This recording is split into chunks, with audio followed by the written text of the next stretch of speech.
Dans la nuit du 23 août 1787, une femme a ouvert une porte qui n'aurait jamais dû être ouverte. Et ce qu'elle a découvert derrière cette porte a détruit 300 vies et effacé toute trace d'une des familles les plus puissantes des Antilles françaises. Ce qui s'est passé ensuite reste l'un des scandales les plus étouffés de l'histoire coloniale. Abonnez-vous maintenant et dites-nous en commentaire de quelle ville vous nous écoutez. Cette histoire va vous glacer le sang. L'île de la Martinique, dans les dernières années qui précédèrent la Révolution française, était un joyau de l'empire colonial. Les fortunes bâties sur les plantations de canne à sucre rivalisaient avec celles des plus grands nobles de France. Les familles créoles, comme on appelait les Blancs nés aux colonies, formaient une aristocratie particulière, isolée entre l'océan et les montagnes verdoyantes, gouvernant des milliers d'âmes asservies avec une autorité absolue que même le roi ne pouvait véritablement contrôler à une telle distance. L'habitation Bellevue s'étendait sur près de 400 hectares dans les hauteurs de Saint-Pierre. La capitale économique de l'île, celle qu'on surnommait le Petit Paris des Antilles. La grande maison dominait la propriété depuis une colline, offrant une vue imprenable sur les champs de canne qui descendaient en terrasse jusqu'à la mer des Caraïbes. C'était une demeure imposante, construite dans le style créole avec ses larges galeries, ses jalousies de bois précieux, son toit à 4 pentes couvert de bardeaux. Autour, les cases des esclaves formaient un village séparé, invisible depuis les fenêtres principales, comme si l'on avait voulu oublier que la richesse reposait sur leur labeur. Philippe-Auguste Valcourt était le maître de Bellevue. À 42 ans, il représentait la 3e génération de sa famille à diriger cette plantation. Grand, le visage marqué par le soleil tropical, les manières raffinées malgré la rudesse du climat, il incarnait parfaitement l'idéal du grand planteur créole. Il avait étudié à Paris dans sa jeunesse, fréquenté les salons, appris les manières de la cour. Mais contrairement à beaucoup de ses pairs qui préféraient vivre en métropole en laissant leurs propriétés aux mains de gérants, Philippe-Auguste avait choisi de résider à plein temps sur son domaine. Il supervisait personnellement chaque aspect de l'exploitation, des semis à la récolte, du travail dans les moulins à sucre aux expéditions vers les ports européens. Sa réputation d'administrateur était irréprochable. Les registres de l'habitation Bellevue, conservés aux archives coloniales, témoignaient d'une gestion méticuleuse. Chaque barrique de sucre était comptabilisée, chaque outil inventorié, chaque naissance et chaque décès parmi les esclaves soigneusement consignés. Les visiteurs qui séjournaient à Bellevue remarquaient l'ordre qui y régnait. Les champs étaient impeccablement entretenus, les bâtiments en bon état, les esclaves semblaient mieux nourris et moins maltraités que dans les propriétés voisines. Philippe-Auguste se vantait volontiers de traiter ces gens avec une certaine humanité, dans les limites que permettait le système, bien entendu. Il interdisait les châtiments les plus cruels, veillait à ce que les familles ne soient pas séparées lors des ventes, faisait venir un chirurgien pour soigner les malades. Cette réputation lui valait le respect de ses pairs et une certaine tranquillité avec l'administration coloniale. Le gouverneur lui-même avait plusieurs fois dîné à sa table. On le citait en exemple lors des réunions du Conseil supérieur. Certains voyaient en lui un modèle de ce que devait être un planteur éclairé, capable de concilier profit et une forme de paternalisme bienveillant. Isabelle Marie Dufresne avait épousé Philippe-Auguste Valcourt en 1779, 8 ans avant les événements qui nous occupent. Elle avait 19 ans, lui 34. C'était un mariage parfaitement convenable entre 2 grandes familles créoles. Son père possédait une plantation de café dans les hauteurs, moins prospère que Bellevue mais honorable. Elle apportait une dot substantielle et des connexions utiles avec l'administration. Les premières années de leur union avaient semblé harmonieuses. Isabelle Marie s'était installée dans la grande maison, avait pris en charge la gestion domestique avec compétence. Elle supervisait la cuisine, les serviteurs de maison, recevait les épouses des autres planteurs, organisait les dîners et les bals qui ponctuaient la vie sociale de la communauté créole. Elle s'habillait avec élégance malgré le climat, portait des robes venues de Paris, suivait les modes avec quelques mois de retard seulement. Ses manières étaient douces, son éducation irréprochable. Pourtant, quelque chose s'était progressivement fissuré dans ce tableau apparemment parfait. Isabelle Marie n'avait pas donné d'héritier à son mari. Après 8 années de mariage, aucun enfant n'était né. Dans une société où la perpétuation de la lignée était essentielle, où les fortunes se transmettaient de père en fils, cette absence devenait de plus en plus problématique. On commençait à chuchoter dans les salons. Certaines femmes suggéraient qu'Isabelle Marie devait être stérile. D'autres insinuaient que peut-être le problème venait du mari, mais ces remarques restaient toujours voilées, car accuser un homme de sa virilité défaillante était impensable dans ce milieu. Philippe Auguste ne parlait jamais de cette question en public, mais ceux qui le connaissaient bien remarquaient une certaine tension dans son regard quand le sujet des enfants était abordé. Il se montrait de plus en plus distant avec son épouse. Les témoignages recueillis plus tard suggéraient que leurs chambres étaient séparées depuis plusieurs années, que leurs interactions se limitaient aux apparences sociales nécessaires. L'habitation Bellevue comptait 187 esclaves, selon le dernier recensement de 1786.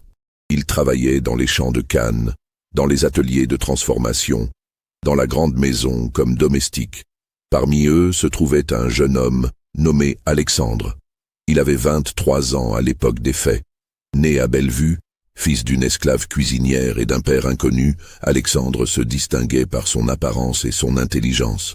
Grand, le teint cuivré, les traits fins, il avait été remarqué dès l'adolescence par le maître. Plutôt que de l'envoyer dans les champs, Philippe Auguste l'avait formé comme domestique de confiance.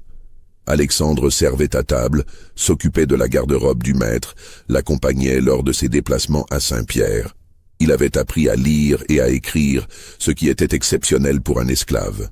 Il portait des vêtements propres et soignés, parlait un français correct, se tenait avec une dignité qui surprenait les visiteurs. Certains planteurs reprochaient à Valcourt de trop gâter ses esclaves, mais celui-ci répondait qu'un serviteur éduqué était plus utile qu'une brute qu'il fallait constamment surveiller. Il y avait aussi Thomas, un homme de 30 ans environ, charpentier de formation. Il avait été acheté 5 ans plus tôt à une plantation voisine qui faisait faillite.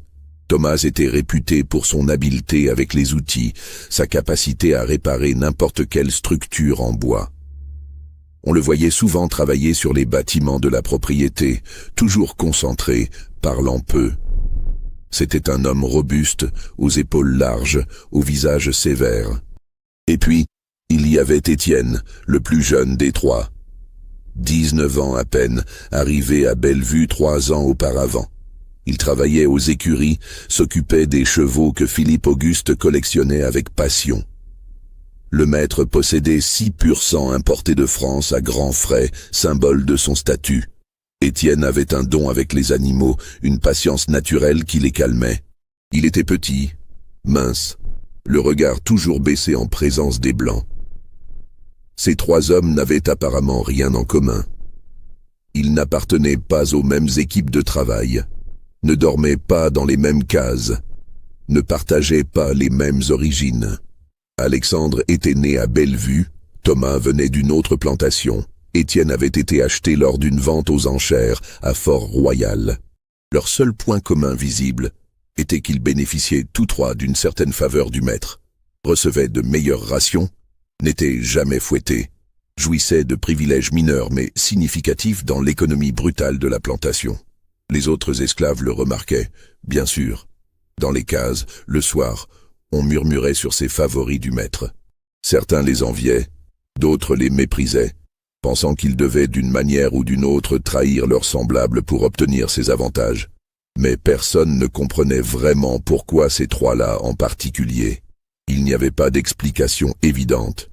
Ils n'étaient ni plus forts, ni plus intelligents que beaucoup d'autres. Le mystère de cette faveur restait entier.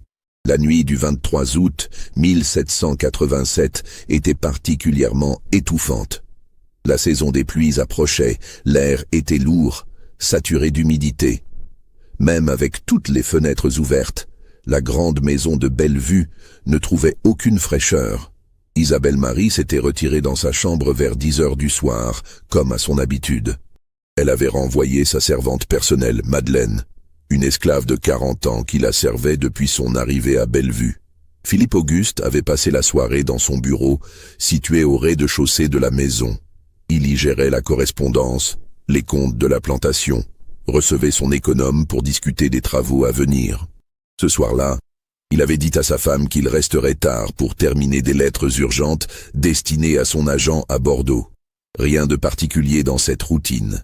Des semaines entières pouvaient s'écouler sans que les époux partagent autre chose que les repas et les apparences. Vers minuit, Isabelle Marie fut réveillée par une soif intense. La chaleur était insupportable. Elle se leva, alluma une bougie, quitta sa chambre pour descendre à la cuisine chercher de l'eau fraîche. Elle portait une simple chemise de nuit blanche, les cheveux défaits.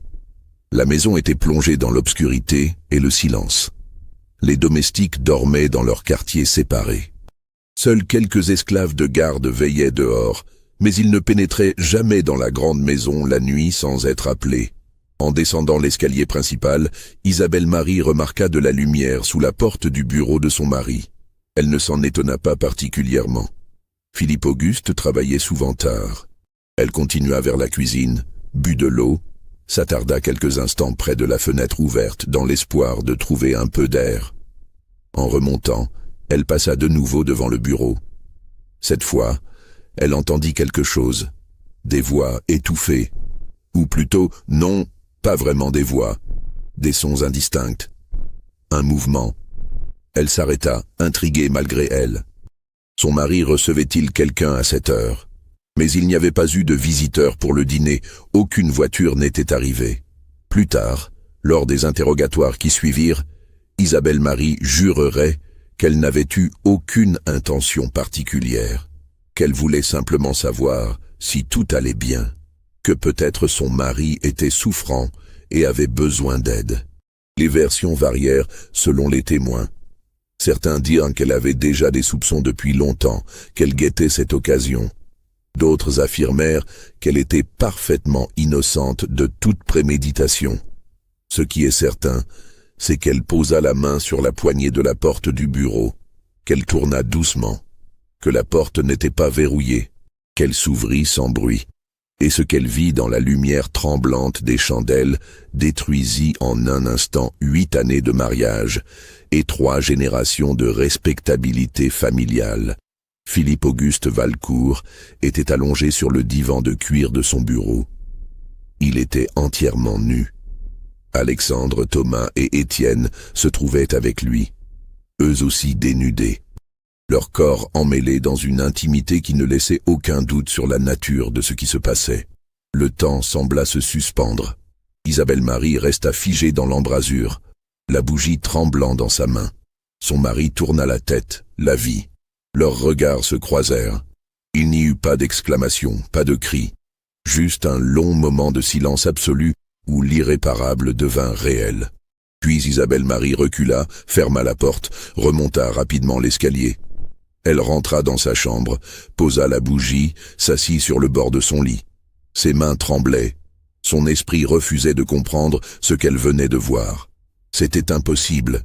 Cela ne pouvait pas être réel. Dans la société créole de la fin du XVIIIe siècle, l'homosexualité était plus qu'un tabou. C'était un crime passible des galères en métropole, un péché mortel aux yeux de l'Église, une abomination sociale qui détruisait toute réputation. Mais au-delà même de cela, ce qu'Isabelle Marie avait découvert touchait à quelque chose de encore plus impensable. Son mari, un grand planteur blanc, avec des esclaves noirs. La transgression n'était pas seulement morale ou religieuse. Elle violait toutes les barrières raciales sur lesquelles reposait l'ordre colonial entier. Il existait bien sûr une pratique tacitement acceptée dans les colonies, celle des maîtres blancs qui prenaient des esclaves femmes comme maîtresses. C'était considéré comme normal, presque un droit du propriétaire. Les enfants mulâtres qui en résultaient posaient parfois des questions d'héritage embarrassantes, mais le système avait trouvé des moyens de les gérer. Toute la société fermait les yeux. Les épouses blanches apprenaient à ignorer ces arrangements. Mais un homme blanc avec des hommes esclaves, cela n'entrait dans aucune catégorie acceptable. C'était une double transgression qui renversait toutes les hiérarchies. Le maître devait dominer, l'esclave devait servir. Ces rôles étaient absolus. Ce qu'Isabelle Marie avait vu suggérait une intimité, une égalité charnelle qui détruisait ces distinctions fondamentales. Elle resta assise dans sa chambre jusqu'à l'aube, sans dormir. 1000 pensées contradictoires traversaient son esprit. Devait-elle faire comme si elle n'avait rien vu? Était-ce possible? Comment pourrait-elle de nouveau regarder son mari? Et ces 3 hommes, comment les croiser désormais? Tout dans sa vie venait de basculer. Au petit matin, quand le soleil commença à éclairer la chambre, Isabelle Marie prit une décision. Elle ne pouvait pas vivre avec ce secret. Elle ne pouvait pas continuer à jouer le rôle de l'épouse respectable, alors que tout était mensonge. Mais elle savait aussi que révéler directement ce qu'elle avait vu serait sa propre destruction sociale. Qui la croirait? Son mari nierait. Les esclaves ne pouvaient pas témoigner contre un blanc. Elle serait vue comme une femme hystérique, jalouse, peut-être folle. Il lui fallait être plus subtile, plus calculée. Si elle voulait que la vérité éclate, il fallait que d'autres la découvrent aussi. Il fallait que le scandale devienne public d'une manière qui ne puisse pas être étouffée. Les jours qui suivirent cette nuit furent étrangement normaux en apparence. Le petit déjeuner du lendemain se déroula comme d'habitude. Philippe Auguste descendit à 8 heures, salua son épouse d'un bref hochement de tête, parcourut son courrier en buvant son café. Isabelle Marie mangea en silence, le regard fixé sur son assiette. Ils n'échangèrent pas un mot sur ce qui s'était passé. Lui ne savait pas si elle allait parler, elle ne savait pas s'il allait essayer de s'expliquer. Ils restèrent dans une sorte de statu quo tendu, chacun attendant que l'autre fasse le premier pas. Alexandre servit à table comme à l'ordinaire. Ses gestes étaient précis, professionnels. Il ne croisa jamais le regard d'Isabelle Marie. Quand elle leva les yeux vers lui, elle vit qu'il gardait le visage absolument neutre. Aucune gêne visible, aucun signe qu'il était conscient de ce qu'elle savait. Cette maîtrise la troubla profondément. Comment pouvait-il continuer à jouer son rôle de serviteur obéissant après ce qu'elle avait vu? Philippe Auguste quitta la maison vers 9 heures pour inspecter les champs. C'était la période de la coupe de la canne, le moment le plus intense de l'année. Des centaines d'esclaves travaillaient du lever au coucher du soleil, coupant les tiges, les chargeant dans les charrettes, les transportant vers les moulins où elles seraient broyées pour en extraire le jus sucré. Le maître devait être présent, superviser, s'assurer que tout se passait selon le planning établi. Isabelle Marie resta dans la grande maison. Elle ne pouvait pas sortir, voir les voisins, continuer les activités sociales habituelles. Pas encore. Elle avait besoin de réfléchir, de planifier. Elle fit venir Madeleine, sa servante personnelle, celle en qui elle avait le plus confiance parmi tous les esclaves de la maison. Madeleine était une femme prudente, qui avait appris depuis longtemps à survivre en se faisant invisible. Elle écoutait tout, ne disait rien, gardait pour elle les secrets qu'elle surprenait. Mais avec sa maîtresse, elle avait établi au fil des années une relation qui dépassait le simple rapport maître-esclave. Isabelle Marie la traitait avec une certaine douceur, lui confiait parfois ses préoccupations, ses tristesses.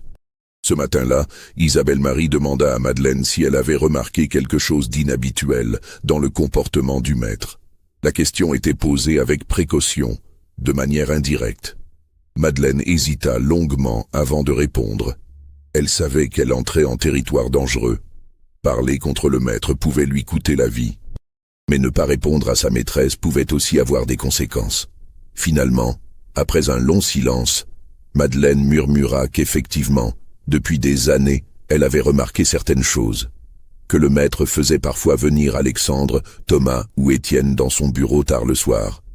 Que ces visites duraient des heures. Qu'elle avait aperçu une fois Alexandre sortir du bureau à l'aube, les vêtements en désordre. Mais jamais elle n'avait osé en parler à quiconque. Ce n'était pas sa place de commenter les affaires des Blancs.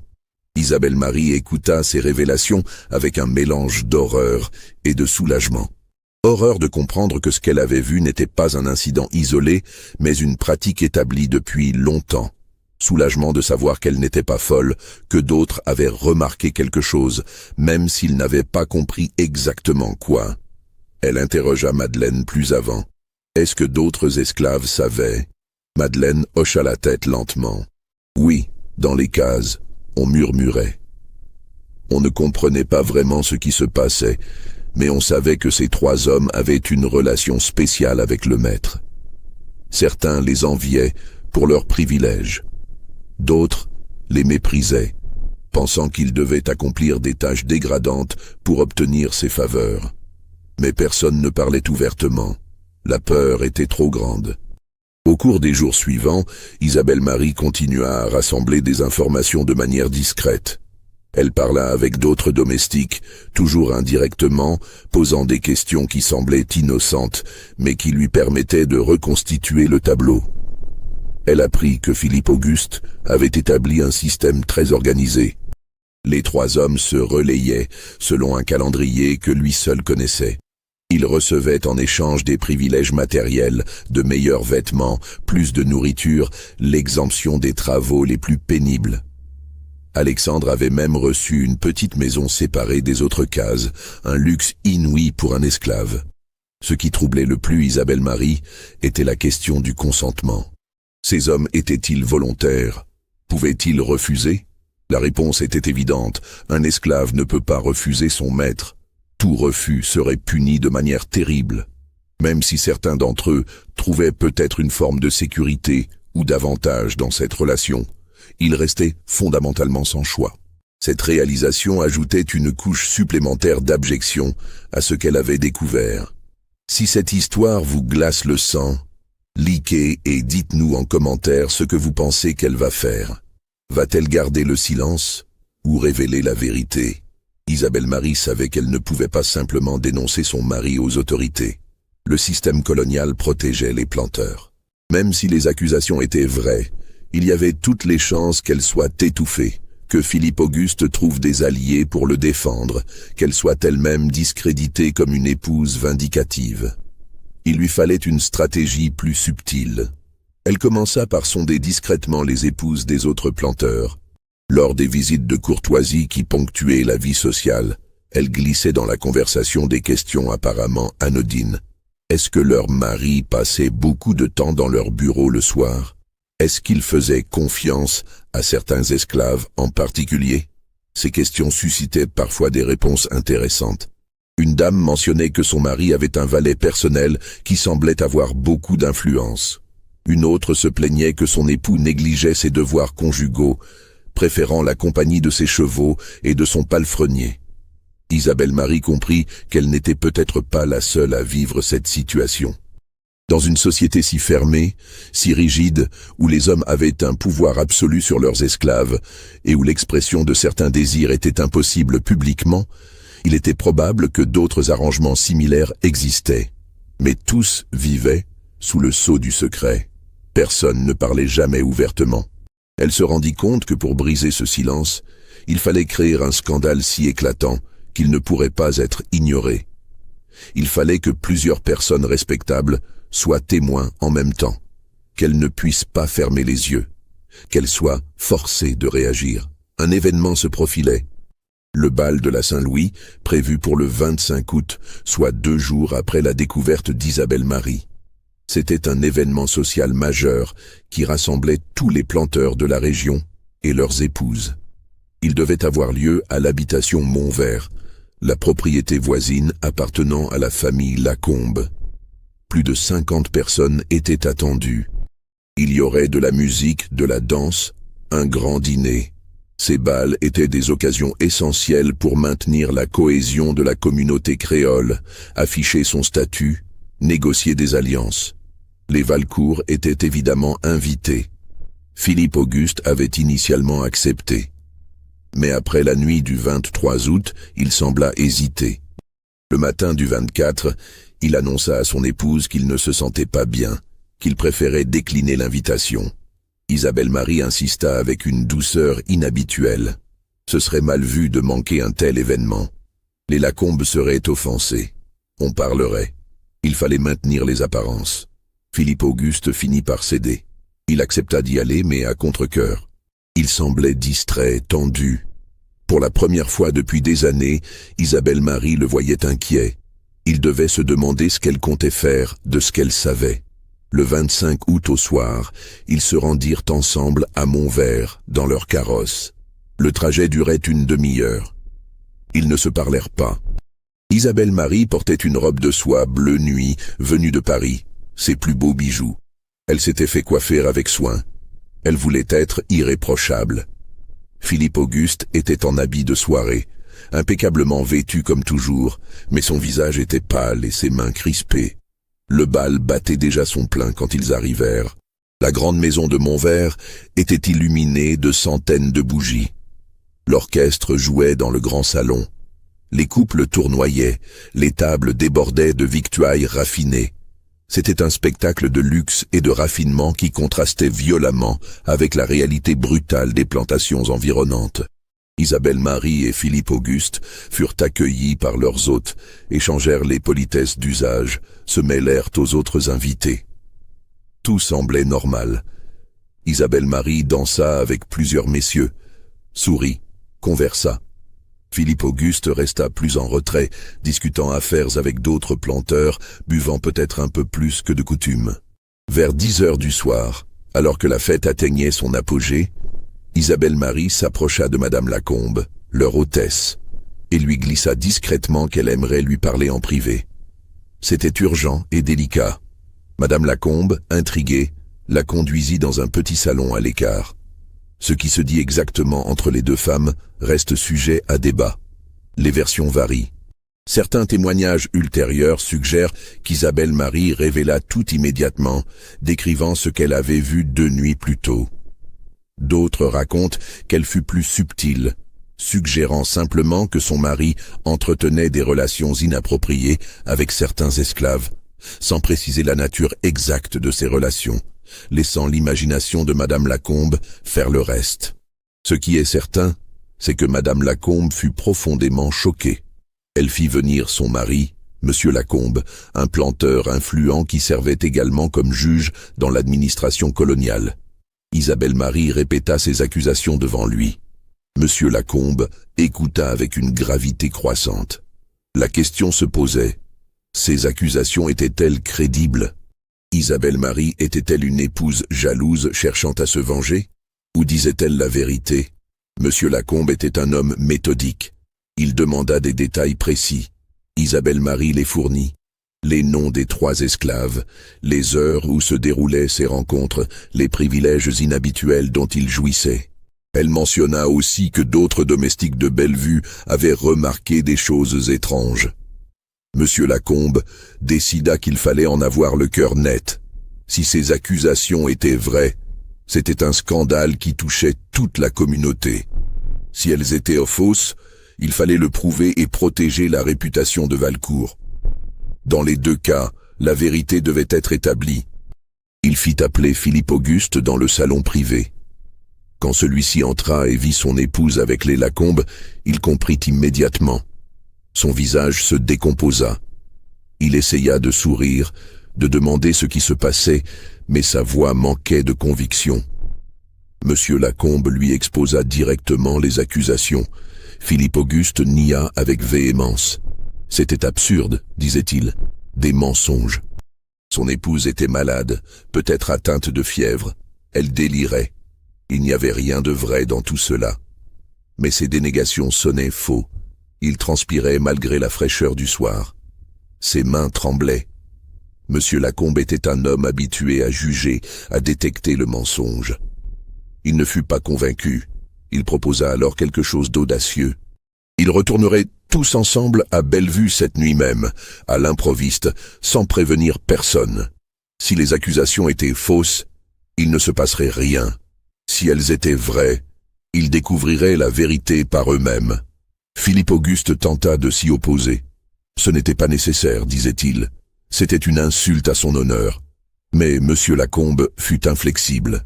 Soit il faisait cette vérification immédiatement, soit les rumeurs se répandraient et détruiraient de toute façon sa réputation. Autant établir la vérité maintenant. À contre-cœur, Philippe Auguste dut accepter.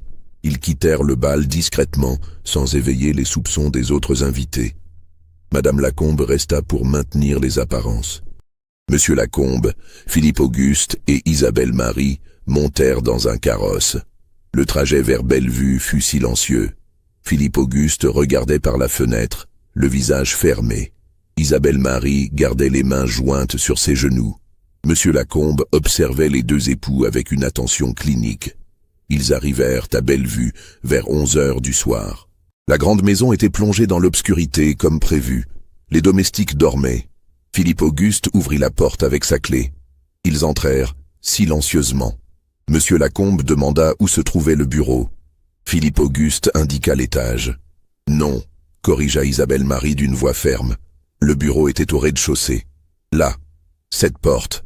Un instant de flottement. Philippe Auguste avait menti instinctivement, essayant de les détourner. Mais c'était trop tard. Monsieur Lacombe s'approcha de la porte, tourna doucement la poignée. La porte n'était pas verrouillée. Elle s'ouvrit. Et là, dans la lumière tremblante d'une chandelle, ils virent Alexandre seul cette fois, assis dans le fauteuil de cuir du maître, lisant un livre. Il était vêtu de vêtements de nuit, confortablement installé comme s'il était chez lui.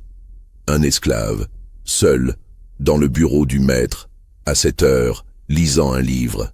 Même si rien de sexuel ne se passait à cet instant précis, la scène était déjà choquante.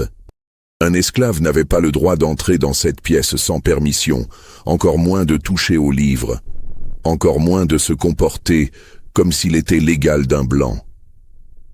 Alexandre leva les yeux, vit les trois personnes dans l'embrasure. Son visage exprima une brève panique avant de se refermer dans un masque neutre. Monsieur Lacombe demanda d'une voix glaciale ce que faisait cet homme ici. Alexandre ne répondit pas. Il n'avait pas le droit de parler sans qu'on lui adresse directement une question, et même là, il ne pouvait pas parler devant des blancs sans l'autorisation de son maître. Philippe Auguste essaya de minimiser. Alexandre avait certaines responsabilités de secrétariat, mentit-il. Il l'aidait parfois avec la correspondance, mais l'explication était faible. Un esclave secrétaire à 11 heures du soir, seul dans le bureau. Monsieur Lacombe ordonna qu'on réveille les autres domestiques. Il voulait interroger tout le monde. Philippe Auguste tenta de protester mais fut ignoré. En quelques minutes, toute la maisonnée fut debout. Les esclaves domestiques furent rassemblés dans la grande salle. L'interrogatoire commença. Monsieur Lacombe était un juge expérimenté. Il savait comment questionner, comment faire craquer les silences. Il interrogea séparément plusieurs esclaves. D'abord Madeleine, qui, terrorisée par la situation, finit par révéler ce qu'elle avait dit précédemment à sa maîtresse. Les visites nocturnes, les arrangements étranges, les privilèges inexpliqués. Puis ce fut le tour du cuisinier principal, un vieil homme nommé Dominique, qui travaillait à Bellevue depuis 30 ans. Sous la pression, il admit qu'effectivement, le maître faisait souvent venir Alexandre, Thomas et Étienne dans son bureau tard le soir. Qu'il avait toujours trouvé cela étrange, mais n'avait jamais osé poser de questions. Au fur et à mesure des témoignages, le tableau devenait de plus en plus clair. Même si personne n'avait vu directement les actes sexuels, tous les éléments convergeaient vers une conclusion évidente. Les visites nocturnes prolongées, les privilèges, l'intimité suspecte, le comportement protecteur de Philippe Auguste envers ces trois hommes en particulier. L'interrogatoire dura toute la nuit. Monsieur Lacombe fit également venir Thomas et Étienne, qui furent tirés de leur lit dans les cases des esclaves. Face à ces deux hommes, il posa des questions directes. Avaient-ils des relations intimes avec leur maître? Les deux hommes gardèrent le silence, tête baissée. Ce silence était en soi une réponse. Philippe Auguste assista à toute cette scène comme un spectateur de son propre effondrement. Il n'essaya plus de nier frontalement. Il se contenta de répéter que tout était exagéré, mal interprété. Que oui, il accordait sa confiance à certains esclaves, que c'était son droit de maître. Mais ces mots sonnaient creux. Vers 4 heures du matin, Monsieur Lacombe déclara qu'il en avait assez entendu. Il allait faire un rapport au gouverneur. Cette affaire devrait être examinée par les autorités coloniales. En attendant, il recommandait que Philippe Auguste s'abstienne de toute fonction publique. Isabelle Marie demanda alors ce qui allait advenir des 3 esclaves impliqués. C'était une question chargée. Dans l'esprit de beaucoup, ils étaient les véritables coupables. Des esclaves qui avaient corrompu leur maître, qui avaient usé de manipulation pour obtenir des privilèges. Cette vision ignorait complètement la réalité du pouvoir. Ces hommes n'avaient aucun choix, aucune possibilité de refuser. Mais dans la logique raciale de l'époque, ils étaient vus comme les instigateurs. Monsieur Lacombe répondit qu'ils devraient probablement être vendus, éloignés de Bellevue. On ne pouvait pas les garder sur la propriété après un tel scandale. Cette décision était terrifiante pour les trois hommes.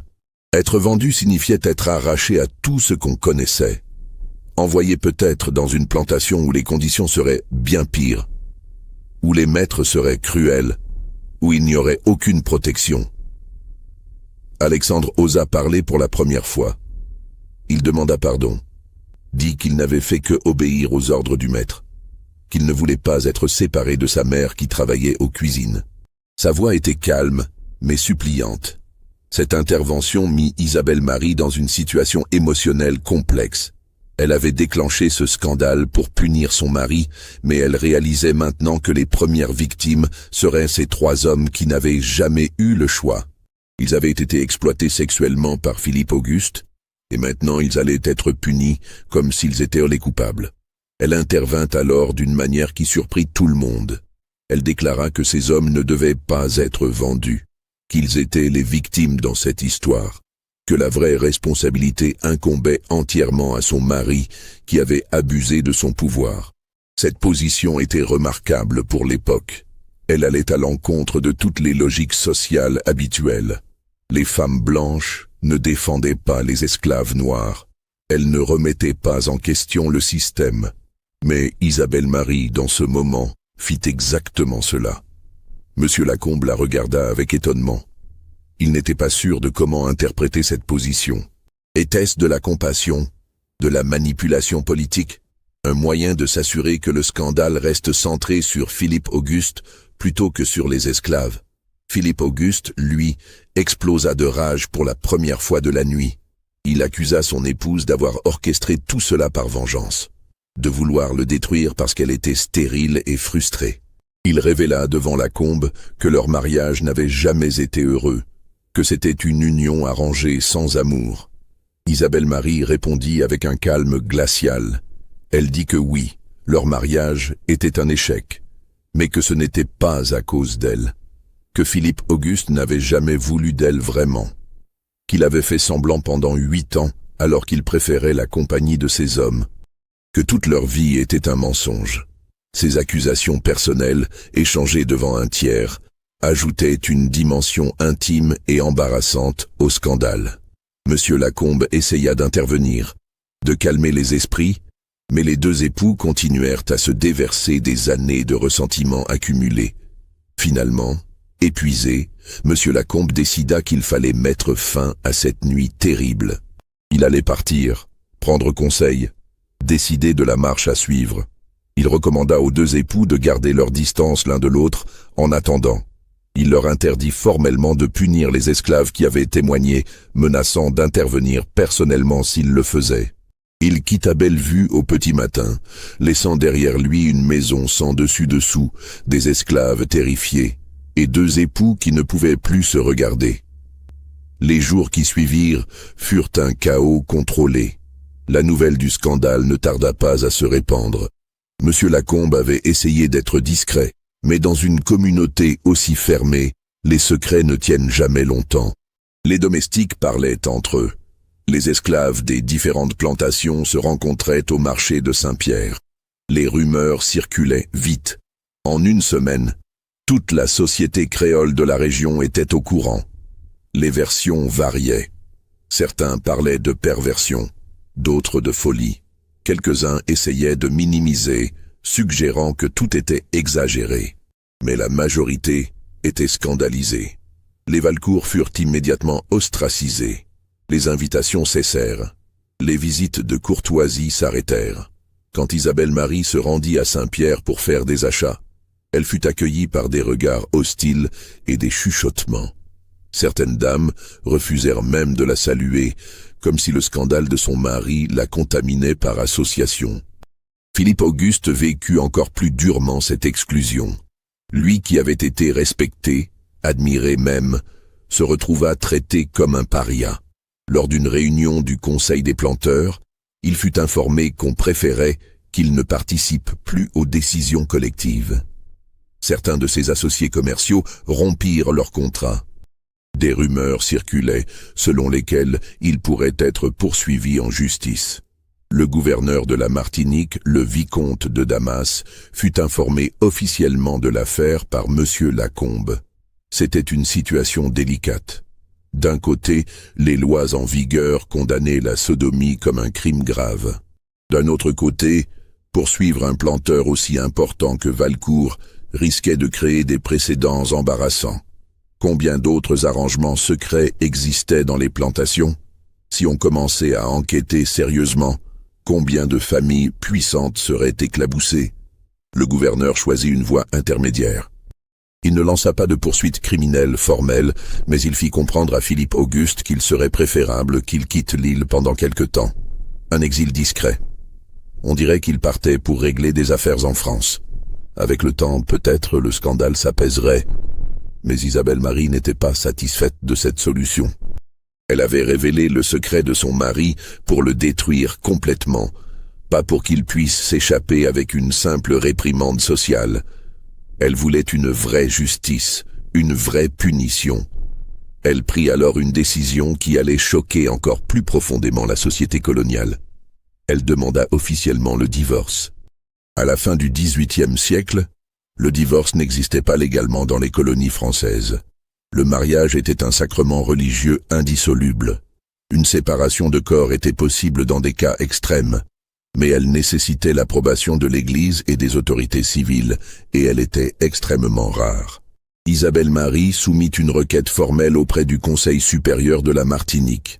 Elle y détaillait les faits, l'infidélité de son mari, la nature contre nature de ses relations, l'impossibilité de continuer à vivre ensemble. Elle demandait la séparation de corps, la gestion autonome de sa dot et de ses biens propres, et le droit de retourner vivre chez son père. Cette requête créa un précédent juridique problématique. Si elle était acceptée sur ces bases, cela signifierait que l'administration coloniale reconnaissait officiellement l'homosexualité comme motif de séparation. Cela mettrait par écrit ce que tout le monde préférait ignorer. Les implications allaient bien au-delà du cas particulier des Valcourt. Le dossier fut examiné pendant des semaines. Des témoins furent entendus. Monsieur Lacombe témoigna de ce qu'il avait vu la nuit de la découverte. Des domestiques de Bellevue furent interrogés sous serment. Alexandre, Thomas et Étienne durent comparaître devant le tribunal, une expérience humiliante où ils furent traités comme des objets plutôt que comme des personnes. Philippe Auguste se défendit en affirmant que sa femme était hystérique, que tout était inventé. Mais sa défense manquait de crédibilité. Trop de témoignages concordaient. Trop de détails étaient cohérents. Finalement, en octobre 1787, le Conseil supérieur rendit sa décision. La séparation de corps était accordée à Isabelle Marie Dufresne. Elle pouvait récupérer sa dot et ses biens personnels. Elle avait le droit de quitter la résidence conjugale. Les motivations étaient rédigées en termes vagues. Comportement incompatible avec les devoirs du mariage et manquement grave aux obligations maritales. On évitait soigneusement de mentionner explicitement l'homosexualité. C'était une victoire pour Isabelle Marie, mais une victoire amère. Elle avait obtenu sa liberté légale, mais à quel prix? Elle était désormais une femme séparée, ce qui dans la société de l'époque la plaçait dans une position sociale ambiguë. Elle ne pouvait pas se remarier. Sa réputation était entachée par association avec le scandale. Certaines familles la blâmaient d'avoir révélé publiquement ce qui aurait dû rester privé. Quant à Philippe Auguste, il se retrouvait seul à Bellevue, ostracisé, sans épouse, sans amis. Sa fortune restait intacte, mais son statut social était détruit. Il ne pouvait plus participer à la vie de la communauté créole. Il était devenu invisible, un fantôme dans sa propre maison. Les 3 esclaves impliqués furent finalement vendus, malgré les protestations d'Isabelle Marie. Le nouveau gouverneur, arrivé en décembre, jugea qu'il fallait nettoyer Bellevue de tous ceux qui étaient associés au scandale. Alexandre fut vendu à un planteur de la Guadeloupe. Thomas partit pour Haïti. Étienne fut acheté par un marchand qui l'emmena à la Louisiane. Les 3 hommes furent ainsi dispersés aux 4 coins des colonies, séparés à jamais de leur famille et de tout ce qu'ils connaissaient. Cette dispersion était la punition finale, non pas pour avoir commis un crime, mais pour avoir été les témoins et les victimes d'un crime commis contre eux. Dans la logique tordue du système esclavagiste, ils devaient disparaître pour que le scandale puisse être oublié. Isabelle Marie retourna vivre chez son père dans sa plantation de café. Elle vécut le reste de sa vie dans une semi-réclusion, ne participant plus vraiment à la vie sociale. Certains documents suggèrent qu'elle correspondit pendant des années avec des groupes abolitionnistes en France, qu'elle développa une conscience politique critique du système esclavagiste. Mais rien de tout cela ne fut jamais public. Elle mourut en 1810, à 50 ans, sans s'être jamais remariée. Philippe Auguste resta à Bellevue jusqu'en 1789. Puis, quand les nouvelles de la Révolution française arrivèrent aux Antilles et que les esclaves commencèrent à se soulever, inspirés par les idées de liberté, il prit peur. Il vendit précipitamment la plantation et retourna en France. On perd sa trace après cela. Certains documents suggèrent qu'il s'installa à Bordeaux, vécut discrètement d'une rente, mourut en 1802 sans descendance. L'habitation Bellevue changea plusieurs fois de propriétaire dans les années qui suivirent. Aucun ne prospéra vraiment. La plantation avait mauvaise réputation. Les esclaves refusaient d'y être transférés, craignant un lieu maudit. En 1804, lors du grand ouragan qui ravagea la Martinique, la grande maison fut partiellement détruite. Elle ne fut jamais reconstruite.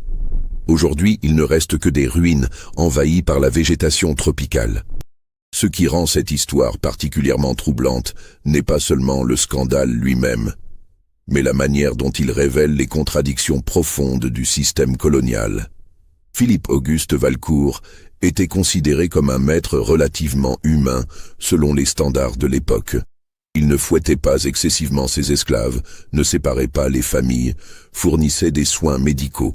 Pourtant, il exploitait sexuellement 3 hommes qui ne pouvaient pas refuser, utilisant son pouvoir absolu de propriétaire pour satisfaire des désirs qu'il devait cacher de sa propre communauté. Isabelle Marie, en révélant ce secret, pensait peut-être punir uniquement son mari, mais elle déclencha une série d'événements qui détruisirent de nombreuses vies. Les 3 esclaves furent vendus et dispersés, leurs familles brisées.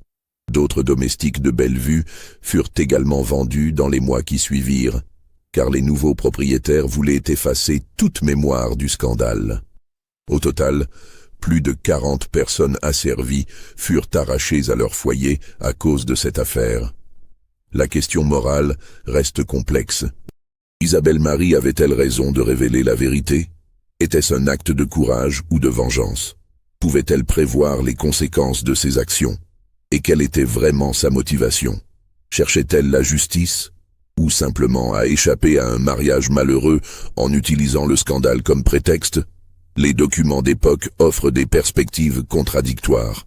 Certaines lettres privées d'autres dames créoles la défendent, saluant son courage d'avoir brisé le silence sur des pratiques secrètes que beaucoup soupçonnaient. D'autres la condamnent amèrement pour avoir sali publiquement sa propre famille et causé tant de souffrances collatérales. Ce qui est indéniable, c'est que l'affaire Valcourt eut des répercussions durables.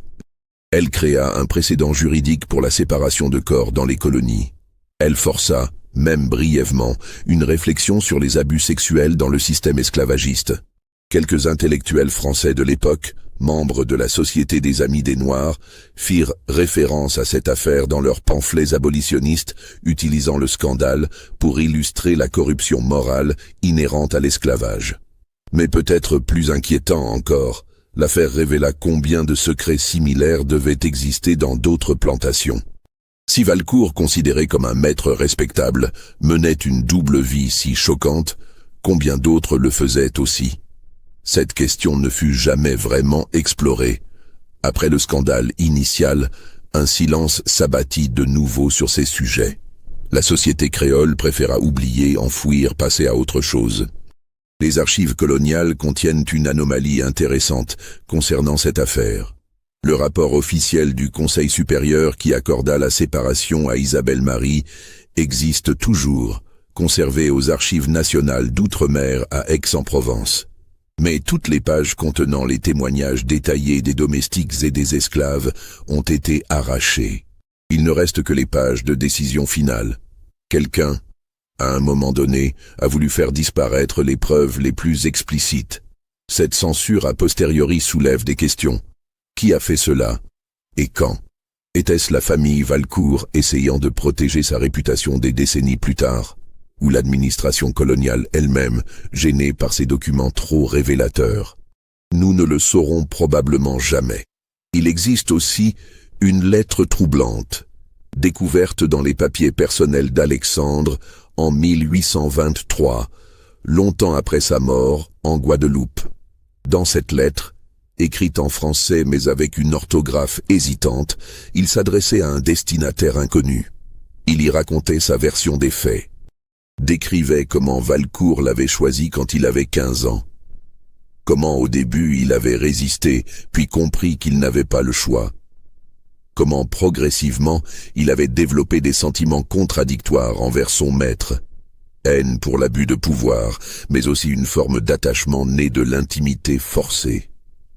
Il écrivait qu'il avait même cru à certains moments que Valcourt l'aimait vraiment, avant de réaliser que pour un blanc, un esclave ne pouvait jamais être plus qu'une propriété. Cette lettre n'a jamais été publiée officiellement. Elle se trouve dans une collection privée à Paris. Son authenticité a été débattue par les historiens. Certains pensent qu'elle est réelle, offrant une perspective rare sur l'expérience d'un esclave sexuellement exploité. D'autres suggèrent qu'elle pourrait être un faux du XIXe siècle, créé par des abolitionnistes pour illustrer leurs arguments. Si elle est authentique, elle ajoute une dimension encore plus troublante à l'histoire. Elle montre qu'Alexandre n'était pas simplement une victime passive, mais un être humain complexe essayant de survivre et de trouver du sens dans une situation impossible. Elle révèle les dégâts psychologiques profonds causés par ce type d'exploitation. La confusion entre attachement et abus, l'impossibilité de vraiment consentir quand on n'a aucun pouvoir, la honte qui persiste même des années après. Aujourd'hui, plus de 2 siècles plus tard, l'histoire de l'habitation Bellevue reste peu connue. Elle n'apparaît pas dans les livres d'histoire standard de la Martinique. Les ruines de la grande maison sont envahies par la jungle, visitées seulement par quelques randonneurs occasionnels qui ignorent le drame qui s'y est joué.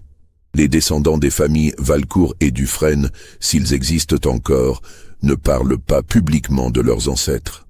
Mais dans la mémoire orale des communautés descendant des esclaves, des fragments de l'histoire ont survécu. Des histoires de trahison et de souffrance, de secrets enfouis et de vies brisées.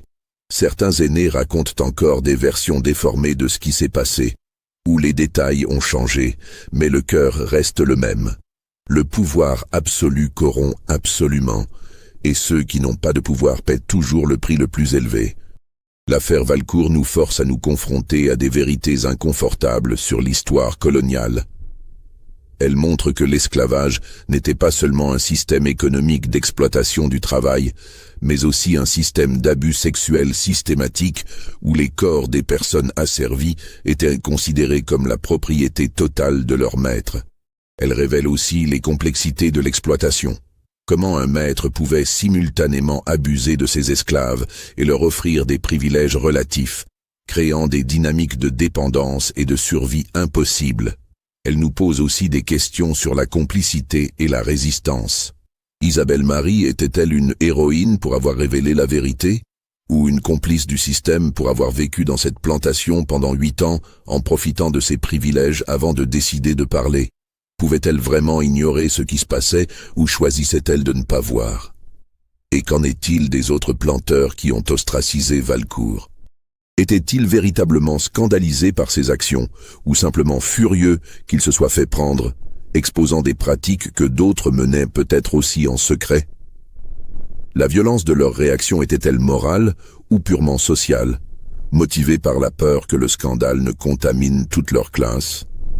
Ces questions n'ont pas de réponse simple. C'est ce qui rend cette histoire si difficile et si importante. Elle refuse les interprétations faciles. Elle nous met face à l'ambiguïté morale qui caractérisait le système esclavagiste colonial. Un système où presque personne n'était totalement innocent, mais où les degrés de culpabilité et de pouvoir variaient énormément. Cette histoire vous a-t-elle troublé? Pensez-vous que tout a vraiment été révélé? Dites-nous ce que vous en pensez en commentaire. Abonnez-vous pour plus d'histoires sombres et oubliées de notre histoire.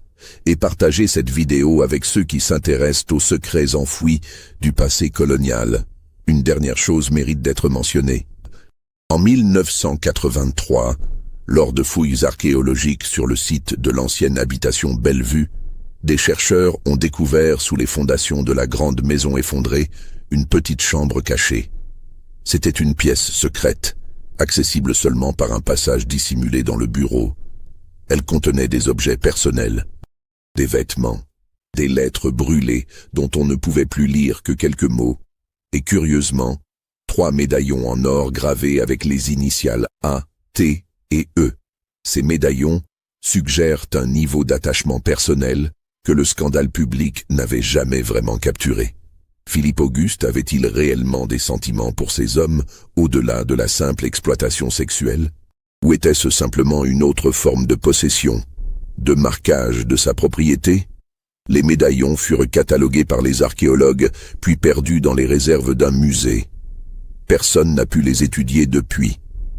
Cette chambre secrète, découverte près de 2 siècles après les faits, rappelle que l'histoire est toujours incomplète, que chaque réponse soulève de nouvelles questions, que les motivations humaines restent mystérieuses même quand les faits semblent clairs.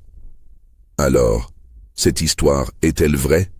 Les documents existent, les archives portent les traces, les ruines sont toujours là, dans les collines de la Martinique. Mais la vérité complète, les pensées intimes d'Isabelle Marie quand elle ouvrit cette porte, ce qu'Alexandre ressentait vraiment dans cette relation impossible, la douleur de Thomas et Étienne dont nous savons si peu, tout cela reste à jamais enfoui dans le passé. Ce qui reste certain, c'est que quelque chose de terrible s'est passé à l'habitation Bellevue dans les derniers jours de l'été 1787. Quelque chose qui a détruit des vies, brisé des familles, révélé les contradictions d'un système inhumain. Et peut-être, poser les premières pierres d'une prise de conscience qui, des décennies plus tard, contribuerait à l'abolition de l'esclavage. Mais même cette conclusion rédemptrice serait trop simple, car l'abolition, quand elle vint finalement, ne répara pas les dommages, ne rendit pas à Alexandre, Thomas et Étienne les années volées, ne ressuscita pas les familles détruites. L'histoire ne s'arrange pas en fin de compte, elle laisse des cicatrices. Et c'est peut-être la leçon la plus troublante de l'affaire Valcourt, que dans des systèmes d'oppression totale, même les actes qui semblent être de la résistance ou de la justice peuvent créer de nouvelles souffrances. Que la vérité, aussi nécessaire soit-elle, a un coût. Et que parfois, ceux qui paient ce coût ne sont pas ceux qui devraient le payer. Dans la nuit humide des Antilles, si vous passez près des ruines de Bellevue, certains disent qu'on peut encore entendre des murmures. Les descendants des esclaves qui vivent dans la région évitent cet endroit. Non pas parce qu'ils croient aux fantômes, mais parce que la mémoire de ce qui s'est passé là imprègne encore les pierres. Une mémoire de secrets, de trahison, de vie brisée par le pouvoir et la vengeance. Et peut-être, dans le silence de ces ruines, la vraie question n'est pas de savoir si cette histoire est vraie. La vraie question est, combien d'autres histoires similaires sont restées cachées, enfouies dans les archives détruites, effacées de la mémoire officielle? Combien de chambres secrètes n'ont jamais été découvertes? Combien de vies ont été détruites dans le silence? Ces questions hantent l'histoire coloniale. Elles nous rappellent que ce que nous savons du passé n'est qu'une fraction de ce qui s'est vraiment passé. Que chaque archive brûlée, chaque page arrachée, chaque silence imposé cache peut-être une histoire comme celle de Bellevue. Et peut-être que c'est cela, au final, le véritable héritage de l'affaire Valcourt. Non pas une réponse, mais une interrogation persistante sur ce que nous choisissons de nous rappeler, ce que nous choisissons d'oublier, et pourquoi.